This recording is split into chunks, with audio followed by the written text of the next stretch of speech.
There's no shortage of videos out there telling you how to deal with your self-sabotage. The truth is there's probably a lot of good quick fixes, but I've never seen anything that offers a long-term solution. I've never seen anything that actually goes to the core of the problem and diagnoses it properly and shows you how to resolve it once and for all. That is what you're going to get in this video.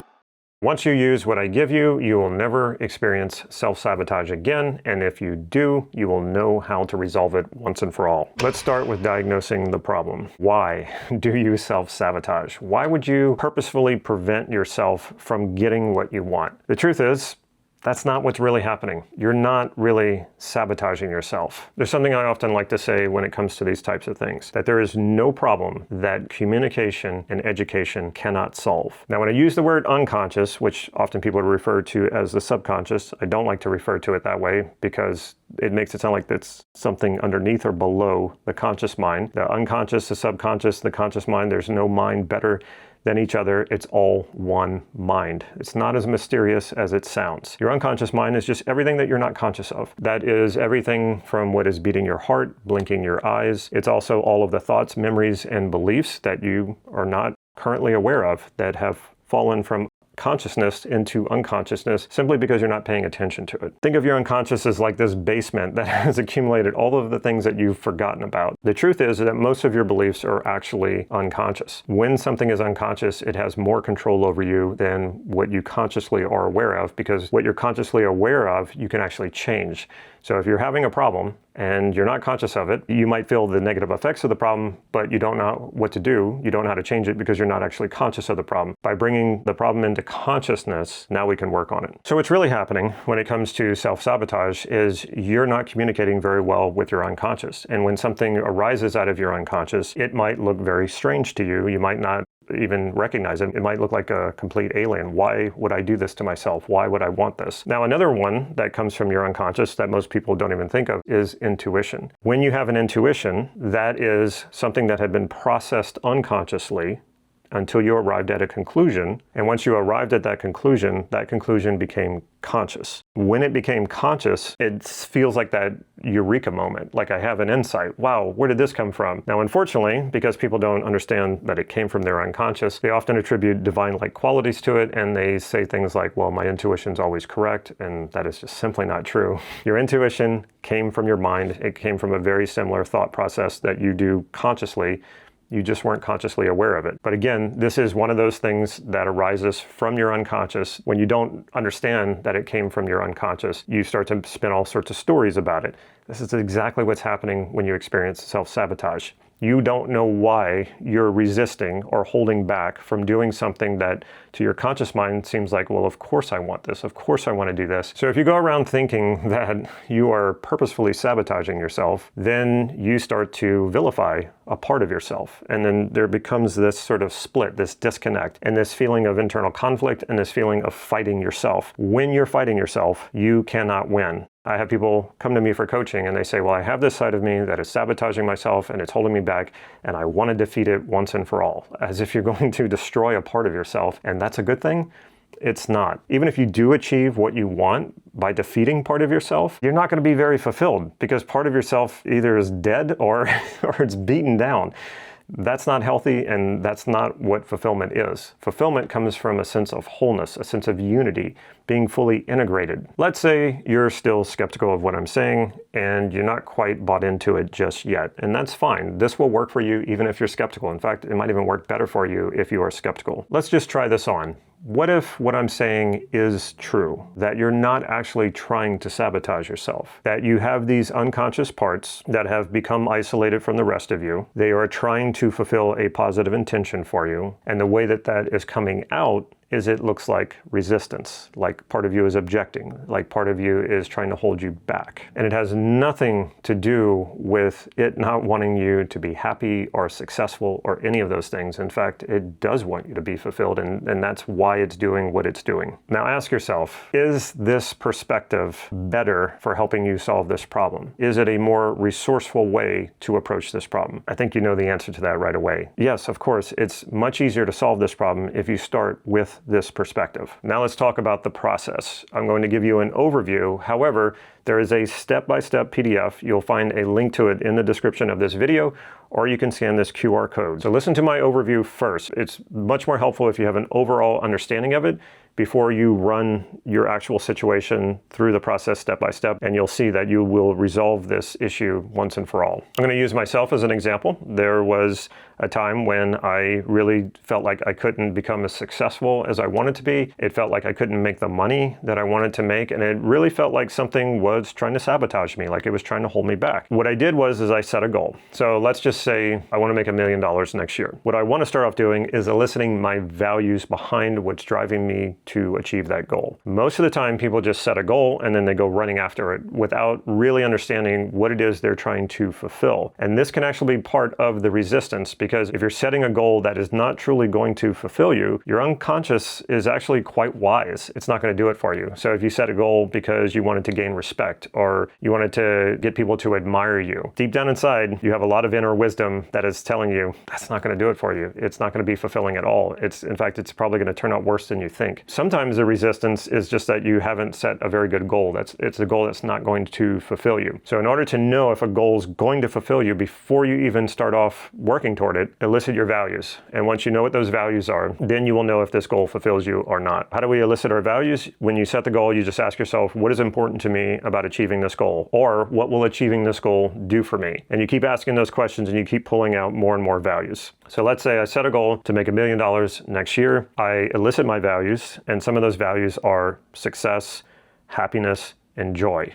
3 really nice values. Once I know what those values are, I always want to check back with the goal. Is the goal really going to take me there? And I could look at that and say, okay, yeah, if I make this money, that'll make me feel successful. And I can do a lot of wonderful things with my family, and I can do things with my friends, and that'll bring about this joy and happiness. It's not just the money, it's the money will help me fulfill these values. So I look at that, it all lines up, everything's congruent, we're good for this part of the process, and then I check in with myself. Is there any part of me that resists or objects to me making this money? And I get really quiet with myself, and yes, I do talk to myself, so I'm coming out of the closet right now about it. I have no problems admitting I actually do talk to myself.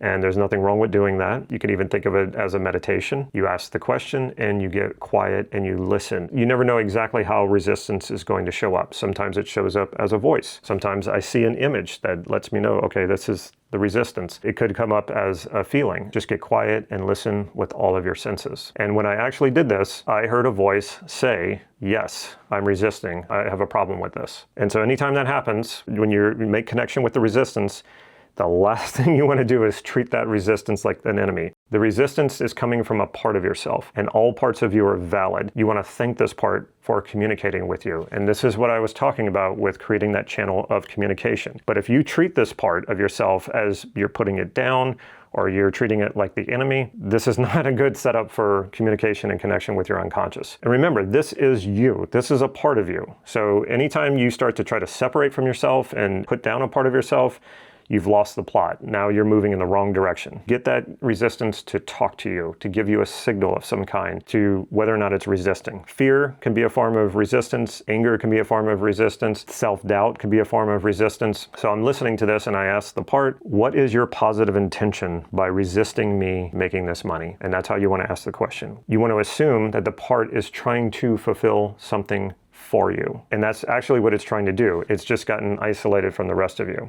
So it doesn't understand the bigger picture. The other part of this is that resistance is born from negation, and it's born from what we call an away from strategy. So I'll explain this in just a moment. When I ask the part, what's this about? What is your positive intention for me? And the part says, I don't want you to be greedy. Notice it's a negation. It's not telling me what it wants me to be. It's telling me what it doesn't want me to be. So it's safe to say that at some point in my life, maybe I experienced what it felt like to be greedy. And I really didn't like that about myself. I really didn't like that experience. A lot of this happens in childhood. I told myself, don't ever do that again, or don't be greedy. Now, it's also possible that I experienced someone else's greed. Someone was really greedy toward me, and I really didn't like that. So I told myself, don't ever be like that person. I'm giving negative commands to it. I'm not telling it what to be, I'm telling it what not to be. And this is why it comes out as resistance or what appears to be self-sabotage, because it's trying to hold you back from doing something. You gave it a negative command. All it did was listen to you and then got isolated from the rest of you. It was probably attached to a negative feeling and you pushed that away. How do we get this moved into the positive? Because we can't do anything with a negative. We can't go forward with a negative. Imagine going to a clothing store and the clerk comes up to you and says, "What can I help you with?" And you say, "I don't want socks." And the clerk's going to say, "Okay, I won't show you any socks. What do you want?" And you say, "I don't want to buy a shirt." The clerk says, "Okay, dude, we're going to be here all day. Like, what do you actually want? Just tell me what you want and I'll take you there." This is how so many people are living life. They're more focused on what they don't want. And a lot of that comes from they feel negative feelings. They tell themselves, don't do that again, don't feel that again. And so you just keep creating negation upon negation and you keep limiting yourself and living in a smaller and smaller world. So you want to get this stated in the positive. Okay, if you don't want me to be greedy, what do you want me to be instead? And this is the actual conversation I had with myself about becoming successful. And when I asked that question, what do you want me to be instead of greedy? The part said, "I want you to be generous." Okay, well, that's awesome. Now we have a direction. Now we have something to move toward, being generous. So I came back to my conscious mind, the conscious mind that set the goal, and I check in with that. And I say, okay, so I want to make $1 million next year. In doing so, I want that to help me fulfill success, happiness, and joy. Does generosity fit along with success, happiness, and joy? Yeah, that's a no-brainer. Of course it does. There's no conflict there whatsoever. Great. So I go back to the resistant part and I said, okay, if we were to make this money and become successful and happy and joyful, do you see generosity conflicting with that? Or do you see those values conflicting with generosity? And when I asked that to the part said, no, there's no real conflict there. Generosity, success, happiness, joy, that all works together just fine. So already I'm starting to win over the resistant part. I took it a bit further. And this is what you want to do. You want to keep negotiating, communicating with the resistant part. And I said, you know what? Not only do they all fit together, they don't conflict. And the more successful I become and the happier I become and the more joyful I become, the more generous I can become. That part now was fully on board. It said, yes, you're right. And so I said, is there any more resistance? The part said no. And then this is the last piece, and it's super important. This part of you wants to fulfill a role for you. You gave it orders, and all it's trying to do is carry out orders for you. It had a negated strategy. That's why it came out as resistance. It's not a good way to go about this. We don't want to just decommission it. This is an important part of you. So we want to give it a job. We want to give it a role. We want to give it new orders. So I said to the part, okay, now that we're clear to go and there's no more resistance to becoming successful the way that I want to be successful, would you be willing to play a role in making sure that as I become more successful and make more money, that I am becoming more generous? Would you make sure that I do that? And this creates the full integration, because that part will never say no. It'll never say no as long as you've made the right adjustments to what it is that you're doing to fit that part. And now you bring it on board. Now you give it a job, and then now it's going to help you achieve that goal. And that's all the part ever wanted to begin with, to be brought back into the whole, to be integrated back into all of you rather than being isolated. Because when we have isolated parts like this, this is what creates friction, conflict, and eventually resistance. So you're not actually trying to sabotage yourself. You have these isolated parts that are resisting, and all you need to do is get in touch with them and integrate them back into the whole. Now think about this as well. What will it be like to go after all of the things that you want to achieve with zero resistance? Every time you encounter what you think is self-sabotage, and you realize, nope, this is just resistance. Every time you encounter resistance, you will realize that this is an opportunity to become more whole, to become more integrated. This is not a problem. This is not an obstacle. This is not some part of you trying to sabotage you, which sounds terrible. It sounds like you have aliens inside of you trying to pull you back. Now with this new perspective, you can realize that every time you encounter resistance, you're going to clear that resistance by integrating it. And now when you're not fighting yourself anymore, you can give all of that energy, all of that attention, undivided, to what it is you're trying to achieve. Now think about that. When you're doing that, you're greasing the tracks. You're clearing everything out.